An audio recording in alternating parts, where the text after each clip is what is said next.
I feel like I've always been interested in cooking. Like I've always been comfortable in the kitchen. But I think more on eating than cooking ako growing up. Mhm. And I think naging time naman yun to like develop my palate kasi admittedly, masarap talaga magluto yung nanay ko.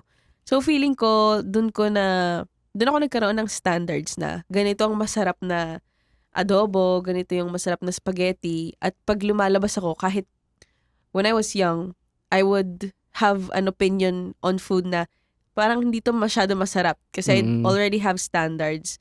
But cooking has always been there. Like, from time to time, I would cook myself yung typical na kaya ng bata. Like, itlog, pancit canton, and then it became Hotdog. fried chicken. And then I started baking. So, unti-unti, naging kitchen person na ako.